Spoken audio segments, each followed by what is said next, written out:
Hi everyone, it's Mark and Nicole Connor here today, and our Puggalia Nikki, who's joining us. We're beginning a conversation today on the topic of the stories we tell ourselves.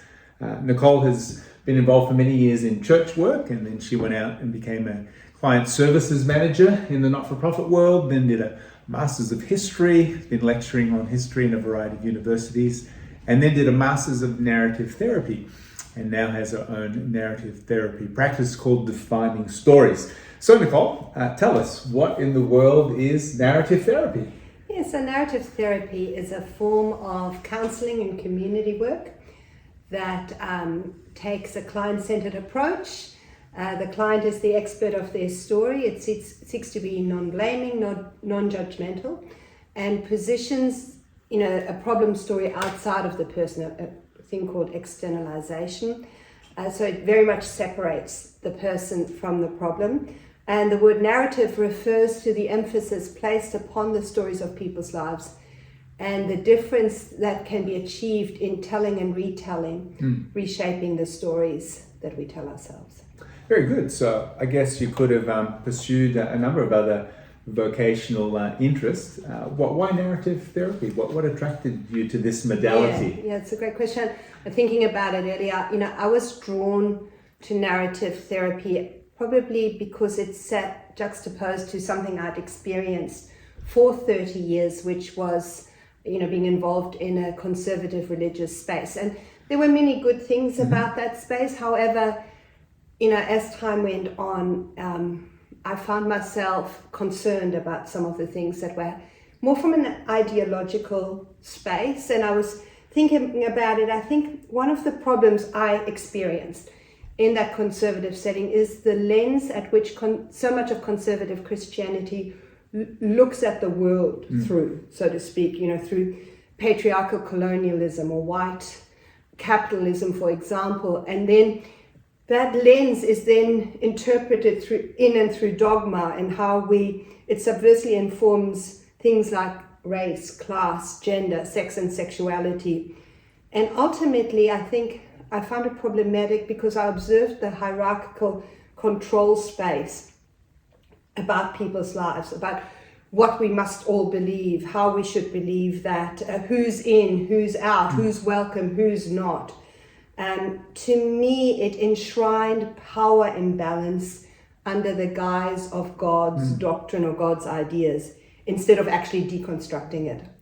So I think, there's a protest that began to rise for me, and I think it's very much the protest that the stories of my ancestors led the charge of that protest.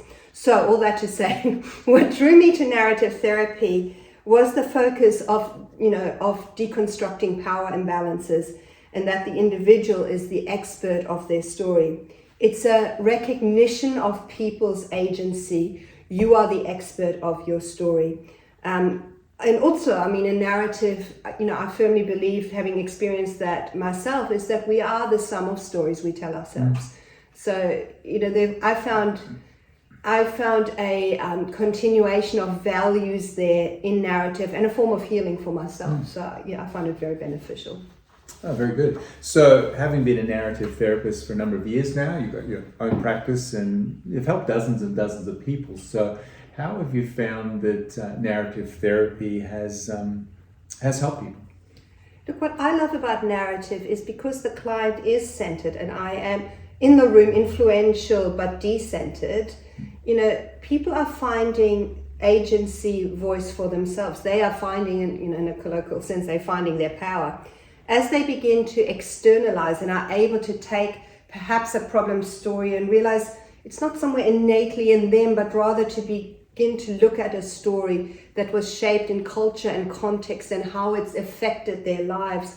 To externalize that like that, it takes away some of the judgment and shame we feel when we're carrying a problem story, and that they also begin to dial down over time the volume of that problem stories and dial up the recognition of the skills and knowledges and competencies that they have, that is enabling them to engage like this. And so it's quite a transformational experience, but it's it's experienced and run by them as experts of their story. So I hope I'm kind of making sense a little bit in that. So in our conversations, we're going to be looking at where stories come from. We're going to be looking at problem stories, possibly changing or rewriting our stories to become ones that make us stronger. Just for today's first interview and conversation, if someone was listening on, I'd really like to know more about narrative therapy. Is there a particular author or book that you would recommend? Yeah, so a few thoughts. The Dulwich Centre in Adelaide, there's numerous writers and there's free resources on that you can look at. But the writings, by Michael White, David Epstein, David Denborough, just have a look through that. My own website has information, but if you just want a really short, concise book on narrative therapy, I think Alice Morgan's book, What is Narrative Therapy, is a great little read. Excellent. So that's all for today's conversation. Hope you can join us next time as we continue talking about the stories we tell ourselves.